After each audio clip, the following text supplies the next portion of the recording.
तो आपके लिए अगला क्वेश्चन है, what is hypermetropia and how can it be corrected. Hypermetropia, myopia, presbyopia, ये सब क्या चीज़ है? ये आई के डिफेक्ट्स हैं।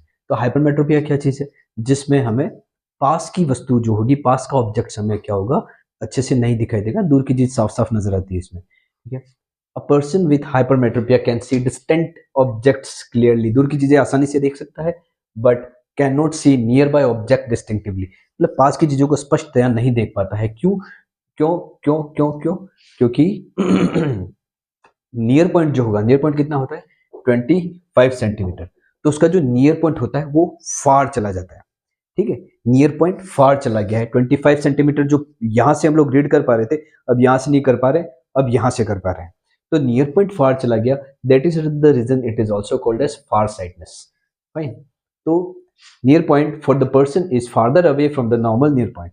अब because the light is from a clearly object are focused to the point behind the retina. अब क्या देखिए अब यहां से ये जो नियर पॉइंट है वो कहां चला गया? यहाँ। मतलब जो चीज यहां से इजीली पढ़ पा रहा था पहले, अब वो इजीली यहां से पढ़ पाएगा, ठीक है। लाइक एक चीज है जो यहां से व्हाइट मेट मुझे यहां से पहले इजीली दिखता था, अब यहां से दिखेगा व्हाइट मेट आराम से।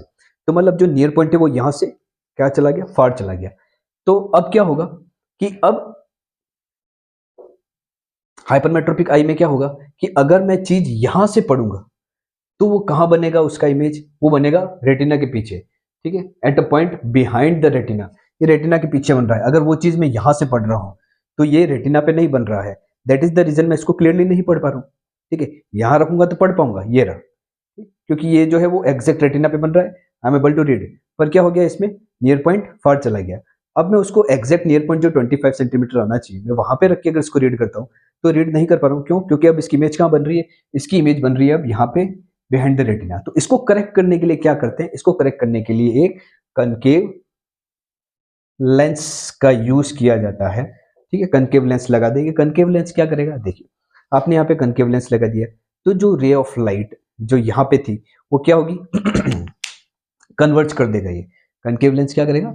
ये कन्वर्ज कर देगा। तो यहां से जो रे ऑफ लाइट है वो बैंड होके ज्यादा डाइवर्ज हो रहा था, वो पीछे की तरफ चल रहा था। तो उसने क्या किया? यहीं पे एक तो कॉन्केव लेंस ये रहा हमारी आंखों का, एक ये है, तो ये डबल कन्वर्ज कर देगा। तो हमारी जो यहां बन रही थी इमेज वो कहां बननी शुरू हो जाएगी? वो यहां बननी शुरू हो जाएगी। वो उसको क्या कर देगा? पहले ही थोड़ा सा आई लेंस में आने से पहले उसको थोड़ा सा और कन्वर्ज कर देगा, जिससे क्या होगा कि आपकी इमेज क्या बनेगी? रेटिना पे बनना शुरू हो जाएगी। तो अब आप यहां से अगर आप वो जैसे चश्मे वगैरह पहनते हैं और फिर अब यहाँ से रीड कर रहे हैं तो अब रीड हो जाएगा। क्यों? क्योंकि वो भी एक लेंस लगा हुआ है, तो वो जो रे ऑफ लाइट होगी उसको यहाँ से कन्वर्जिंग कर देगा आई लेंस में जाने से पहले।